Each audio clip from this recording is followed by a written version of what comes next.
Well, I'm at Wally World. Just left the doctor a couple hours ago. Turn the light on. Put the seatbelt on. But we had a long talk. I'm trying to get him to give me a clean bill of health so I can go up to Nevada again. And, sorry about it shaking.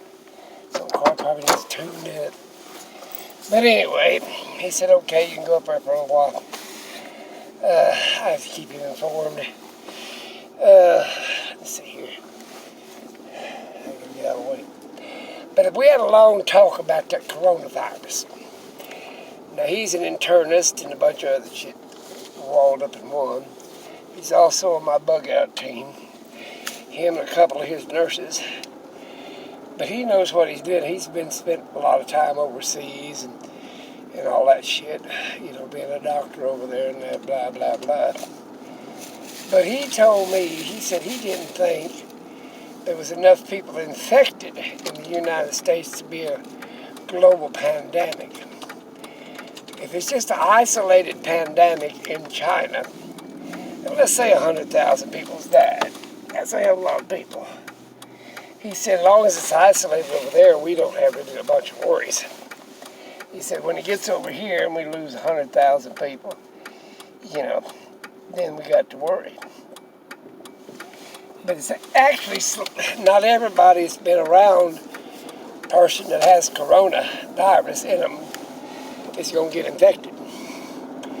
He said that's about probably around 4 to 6% of the population, which is a hell of a lot of population to me, will be infected. And he said, now, not everybody that's infected will die. They'll just have a severe case of the flu. You know, to me, I don't want none of that shit.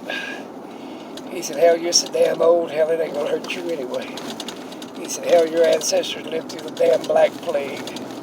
He said, if I had a damn constitution like you had, he said, I wouldn't worry about a damn thing. I'd think I was immortal. I said, well, I'm getting less immortal.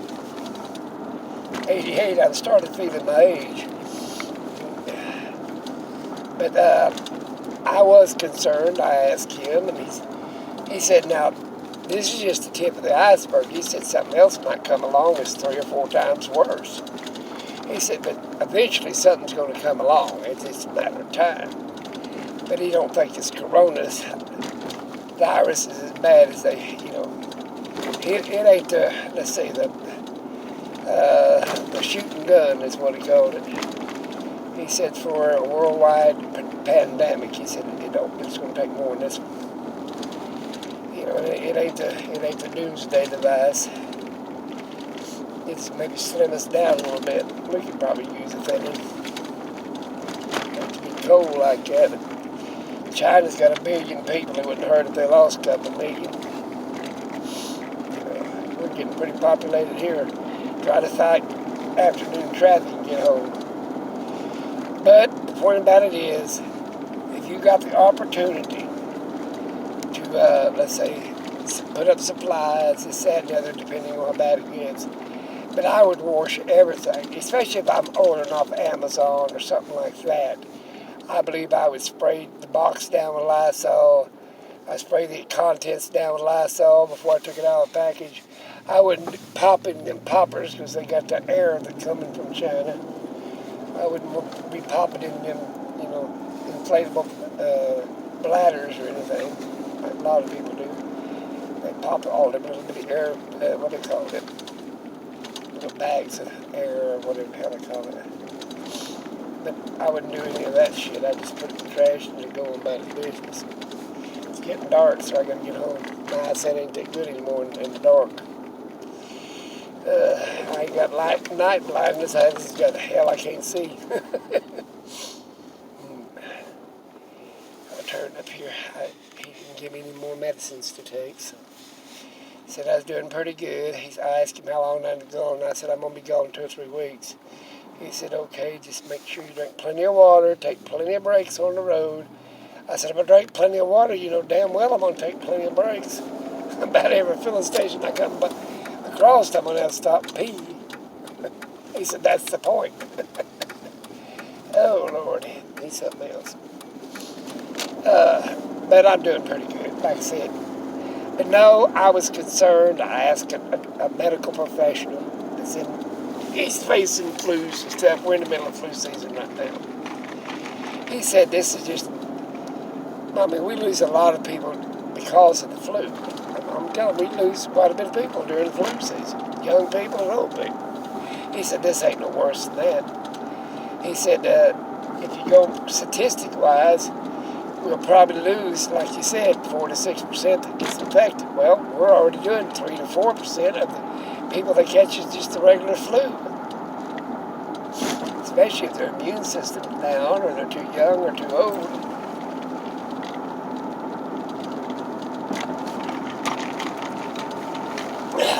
I showed him the pictures of the land.